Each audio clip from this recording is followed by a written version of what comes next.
साथ बोलिए, भारत माता की जय जय जय जय जय शिवाजी, जय जय जय जय जय भवानी। आज इस विशाल सभा में मेरे साथ उपस्थित गजानन जी, रामराव बड़कुजे जी, श्री फूलाजी शिंदे जी, बाबाराव बांगर जी, दिवाकर माने जी, उज्ज्वलताई जी, पप्पू चौहान जी, हमारे सभी मंडल अध्यक्ष और जिनको जिताने की अपील करने के लिए मैं आया हूं, हमारे हिंगोली के उम्मीदवार श्रीमान तानाजी मुतकुटे जी। अरे तानाजी आगे आओ, आगे आओ। ये तानाजी मेरा दोस्त है भाई, ध्यान रखना जरा, जमकर वोटिंग करना। और हमारे माननीय संतोष बांगेर जी, संतोष जी आए हैं, आगे आओ, आगे आओ, आ रहे हैं। और आज इस विशाल सभा में उपस्थित प्यारे भाइयों, बहनों, माताओं और मेरे जिगर के टुकड़े जैसे युवा मित्रों, आप सभी को राम राम। सबसे पहले तो मैं हिंगोली की जनता का थोड़ा देरी से आया इसलिए क्षमा प्रार्थी हूं। आप सबको काफी समय से राह देखनी पड़ी है।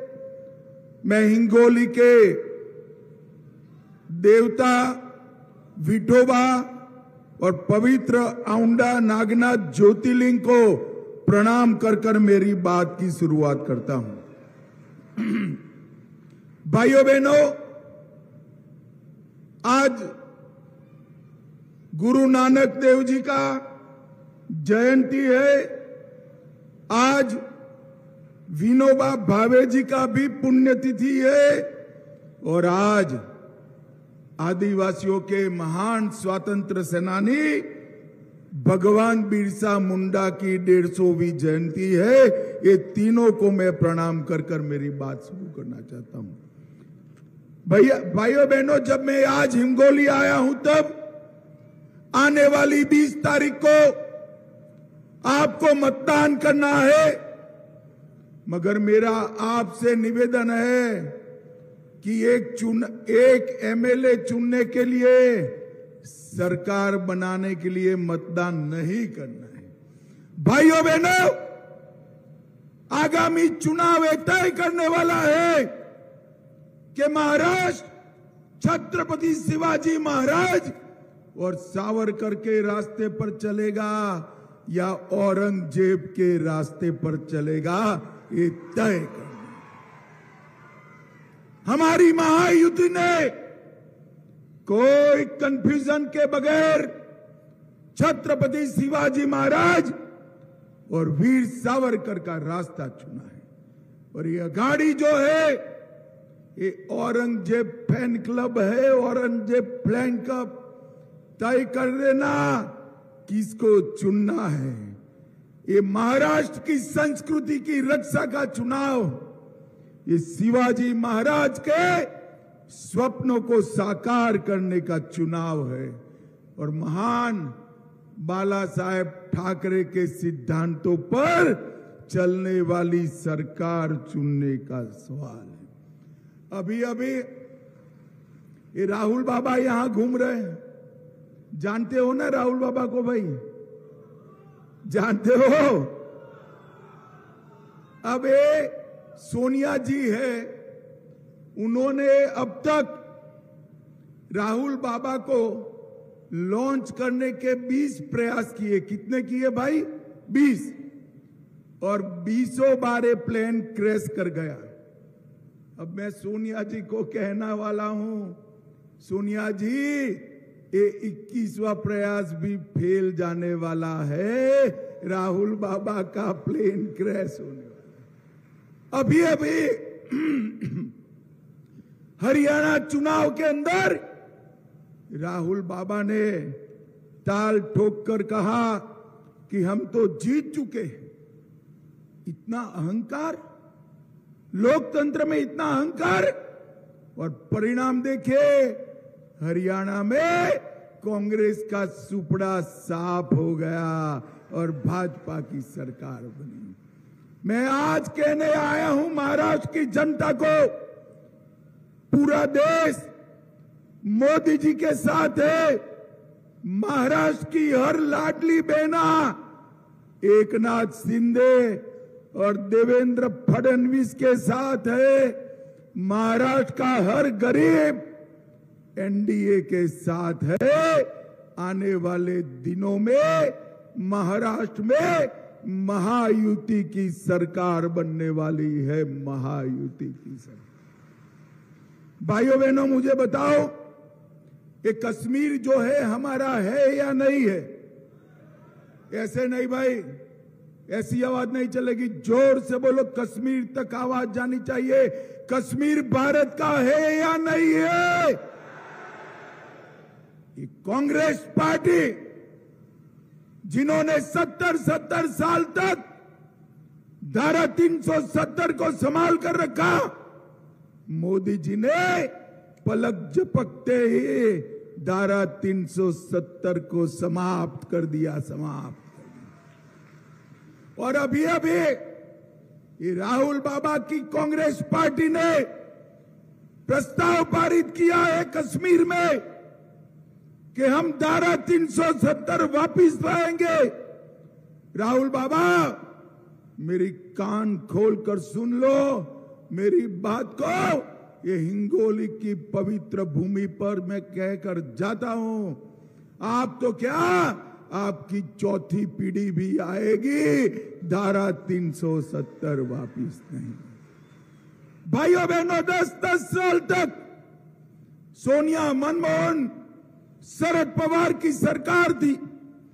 आए दिन बम धमाके होते थे और हमारे हजारों लोग मारे जाते थे, मगर सोनिया, मनमोहन के कान पर जू नहीं रहती थी। मोदी जी आए, फिर से पाकिस्तान ने हमला किया, उरी और पुलवामा में 10 ही दिन में सर्जिकल स्ट्राइक और एयर स्ट्राइक कर पाकिस्तान के घर में घुसकर आतंकवादियों का सफाया करने का काम नरेंद्र मोदी जी ने। ये अघाड़ी के सांसद सुप्रिया सुळे जी के नेतृत्व में वक्फ बोर्ड में हम जो सुधार लाना चाहते हैं, इसका विरोध करते हैं। अभी कर्नाटक में कांग्रेस की सरकार है, गांव के गांव वक्फ बोर्ड ने नाम पर कर दिए 500, 300 साल पुराने मंदिर, किसानों की भूमि, गांव वालों के घर, पूरा गांव ही वक्फ की संपत्ति बन गया। मुझे बताओ हिंगोली वालों, ये वक्फ बोर्ड को बदलना चाहिए या नहीं बदलना चाहिए? अरे जोर से बोलो, बदलना चाहिए या नहीं बदलना चाहिए? ये कांग्रेस वाले विरोध करते हैं, मैं कहकर जाता हूं, शरद पवार एंड कंपनी जितना भी विरोध करे, हम वक्फ के कानून को बदल कर रहेंगे। भाइयों बहनों, ये हिंगोली विधानसभा में कितना काम हुआ है, इसकी डिटेल मैंने मंगाई, हमारे तानाजी ने मुझे भेजी। अब मैं सोच में पड़ गया कि सभा में बताऊं या न बताऊं, क्योंकि ये डिटेल मैंने बता दी और मेरे मत क्षेत्र में बात पहुंची तो मेरे यहां भी इतना सारा काम नहीं हुआ है जितना हमारे तानाजी ने किया।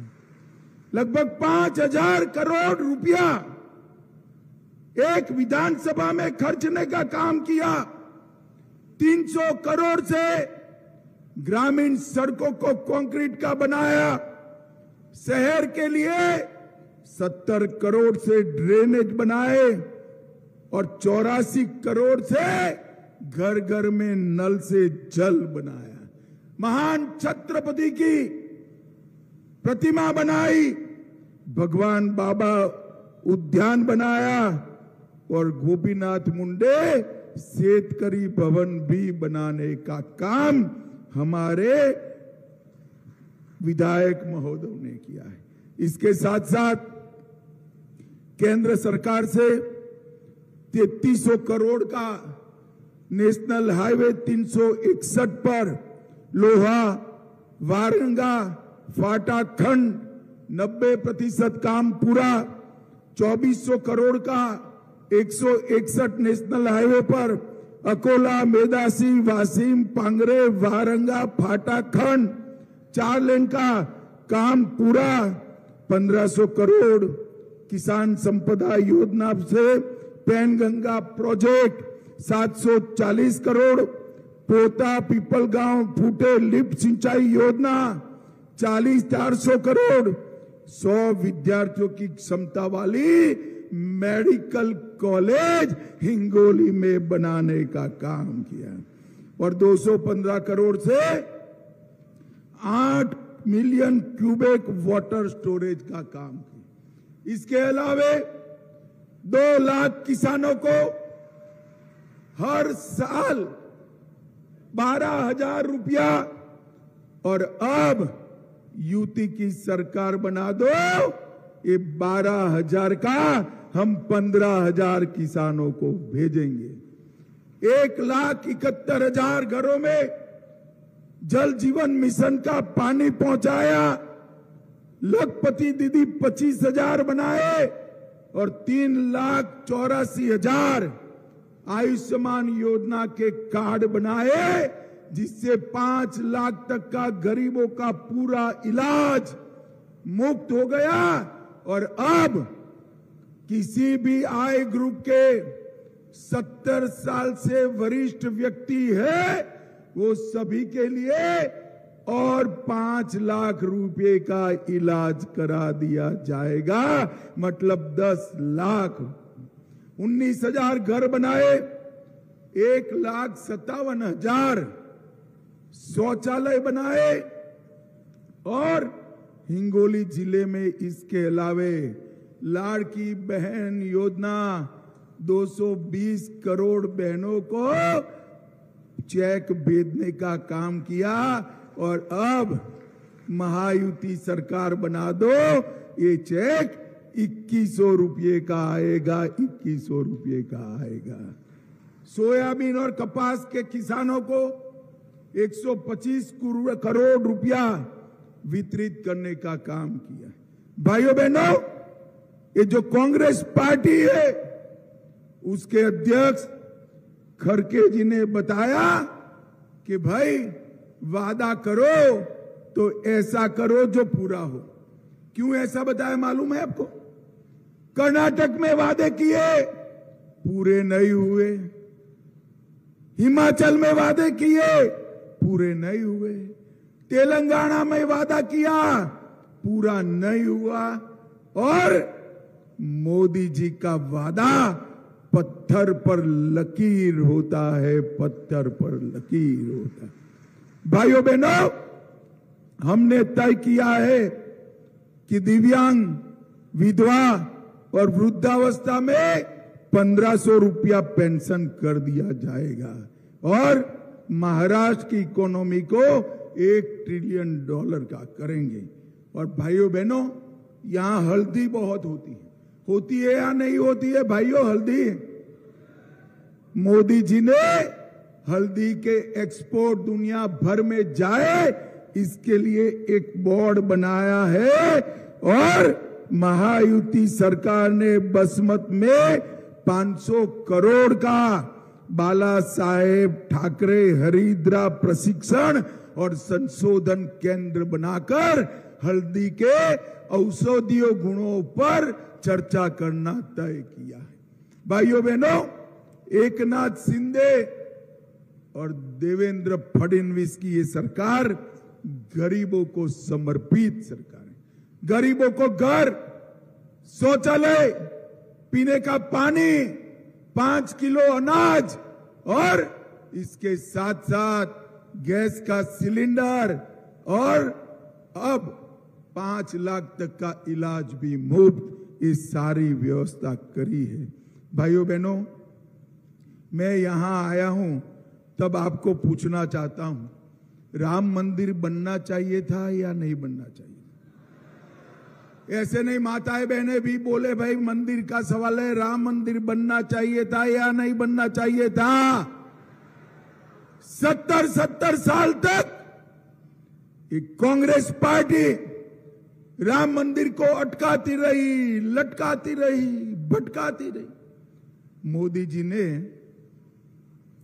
5 ही साल में केस भी जीता, भूमि पूजन भी किया, निर्माण भी किया और जय श्री राम कर कर इसका प्राण प्रतिष्ठा भी कर।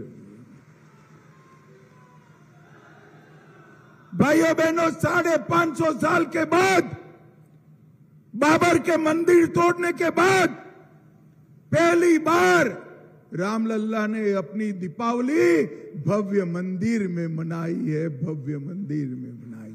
और सिर्फ राम मंदिर नहीं, औरंगजेब ने काशी विश्वनाथ का कॉरिडोर तोड़ा था, मोदी जी ने काशी विश्वनाथ कॉरिडोर नया बनाने का काम किया। और हिंगोली वालों, गुजरात आना पड़ेगा आपको, क्योंकि हमारा सोमनाथ का मंदिर भी सोने का बनने की शुरुआत हो गई है, सोने का बनने की। भाइयों बहनों, मैं आज उद्धव ठाकरे जी को पूछना आया हूं, ये उद्धव सेना के लोग औरंगजेब फैन क्लब की गोदी में बैठे हैं। उद्धव बाबू, आप हिंदुत्व को पाखंड कहने वालों के साथ बैठे हो, अफजल खान और औरंगजेब की कब्रों को सुशोभित करने वालों के साथ बैठे हो, संभाजीनगर नाम का विरोध करने वालों के साथ बैठे हो, कसाब को बिरयानी खिलाने वाले के साथ बैठे हो और राम मंदिर का विरोध करने वालों के साथ बैठे हो। जरा याद करना, आपके पिताजी ने इस महाराष्ट्र को किस रास्ते पर ले गए थे और आप किस रास्ते पर चल रहे हो। और भाइयों बहनों, ये गाड़ी झूठे लोगों की फौज। मैं आज हिंगोली से राहुल बाबा को स्पष्टता से कहना चाहता हूं, अभी अभी तो शरद पवार जी ने आपको समझाकर चुप कर दिया है कि अभी मत बोलो, नुकसान होता है।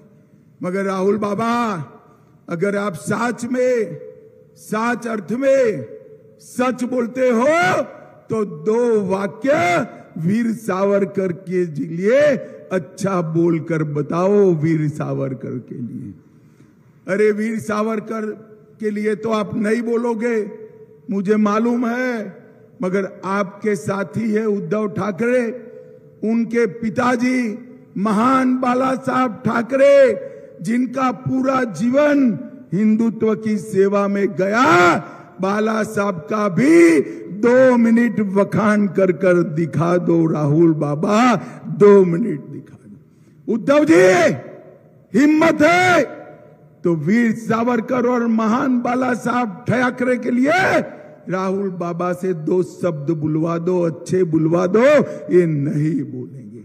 भाइयों बहनों, इनके दिखाने के और चबाने के दांत अलग अलग हैं।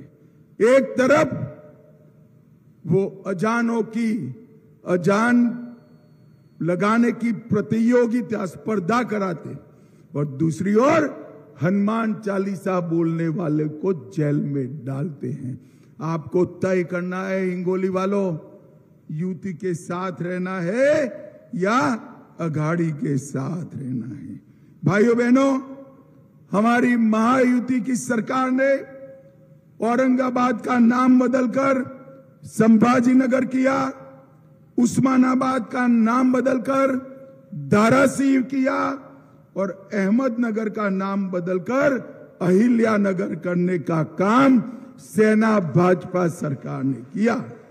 वर्सोवा बांद्रा सी लिंक, उसका नाम वीर सावरकर के नाम पर रखा और उत्तर महाराष्ट्र यूनिवर्सिटी का नाम बदलकर वहीणाबाई चौधरी यूनिवर्सिटी रखने का काम हमारी युवती ने किया।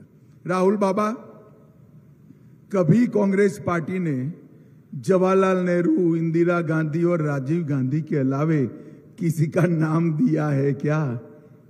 कभी नहीं दिया। भाइयों बहनों, इन्होंने तो बाबा साहेब आंबेडकर का जीवन भर अपमान करने का काम किया। बाबा साहब को भारत रत्न तभी मिला, बाबा साहब आंबेडकर जी को जब कांग्रेस की सरकार चली गई तब मिला। तब तक बाबा साहेब आंबेडकर को भारत रत्न नहीं मिला। भाइयों बहनों, आज मैं यहां आपको कहने आया हूं कि हमारी हिंगोली विधानसभा के अंदर अमृत भारत रेलवे स्टेशन हिंगोली का करोड़ों रुपए के खर्च से नया बन रहा है। सरकारी मेडिकल कॉलेज की बात मैंने करी थी। 100 करोड़ रुपया हिंगोली शहर की पीने के पानी के लिए लाए हैं।